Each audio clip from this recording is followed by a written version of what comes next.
Assalamualaikum warahmatullahi wabarakatuh.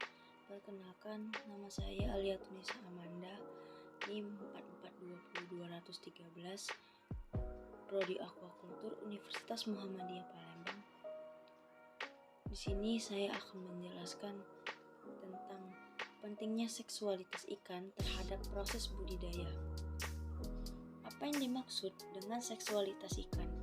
Pada prinsipnya, seksualitas pada ikan terdiri dari dua jenis kelamin, yaitu jantan dan betina.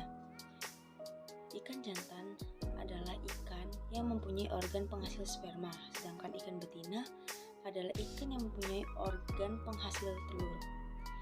Ikan jantan adalah ikan yang memiliki alat kelamin jantan, di mana reproduksinya akan menghasilkan sel sperma, sedangkan ikan betina adalah ikan yang memiliki alat kelamin betina, di mana akan menghasilkan sel telur.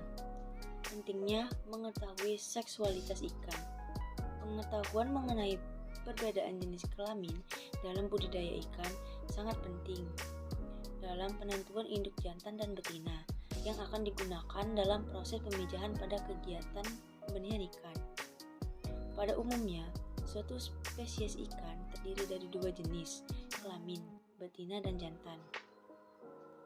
Gonad adalah bagian dari organ reproduksi pada ikan yang menghasilkan telur pada ikan betina dan sperma pada ikan jantan. Perbedaan tingkat kematangan gonad setiap spesies ikan dipengaruhi oleh beberapa faktor, diantaranya faktor eksternal dan faktor internal. Faktor eksternal meliputi curah hujan, suhu, sinar matahari, pertumbuhan, dan ketersediaan makanan. Dimorfisme seksual. Dimorfisme seksual adalah perbedaan sistematik luar antar individu yang berbeda jenis kelamin dalam spesies yang sama. Contohnya mencakup ukuran, warna, dan keberadaan atau ketidakberadaan bagian tubuh yang digunakan dalam tampil perkenalan atau perkelahian, seperti perhiasan bulu, tanduk, sunggut, atau taring. Ikan melakukan reproduksi secara seksual dan aseksual. Ikan melakukan reproduksi secara eksternal. Dalam melakukannya, ikan jantan dan ikan betina saling mendekat. Lalu ikan betina akan mengeluarkan telur. Kemudian ikan jantan akan mengeluarkan spermanya.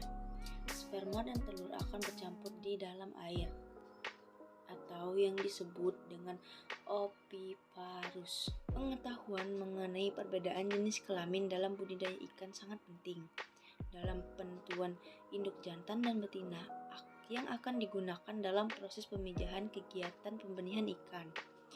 Pada umumnya, suatu spesies ikan terdiri dari dua jenis kelamin, betina dan jantan. Penentuan jenis kelamin ikan dapat dilakukan dengan mengetahui perbedaan ciri kelamin atau seksual. Pada ikan jantan dan ikan betina, ciri seksual ikan dapat dibagi menjadi dua, yaitu ciri seksual sekunder dan ciri seksual primer. Ciri seksual primer dan sekunder berhubungan secara langsung dengan proses reproduksi. Dalam hal ini adalah organ-organ reproduksi dan hormon-hormon yang mempengaruhinya. Organ reproduksi yang menghasilkan sel kelamin disebut gonad.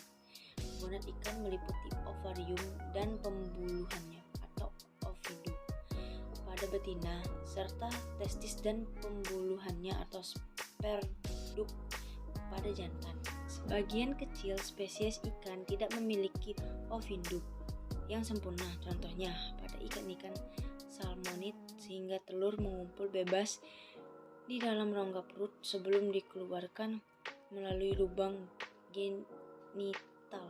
Sebagian besar spesies ikan memiliki ovidum yang sempurna, dapat langsung mengeluarkan telur melalui lubang genital.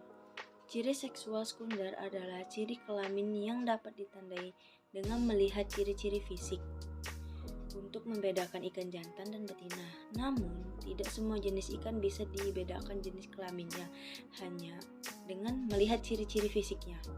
Contohnya, ikan ringau yang sangat sulit dibedakan jenis kelaminnya sehingga sering terjadi kesalahan dalam pemilihan induk. Jenis ikan yang memiliki morfologi atau bentuk dan ukuran tubuh yang jelas berbeda antara ikan jantan dan betina, maka ikan tersebut memiliki ciri dimorfisme seksual.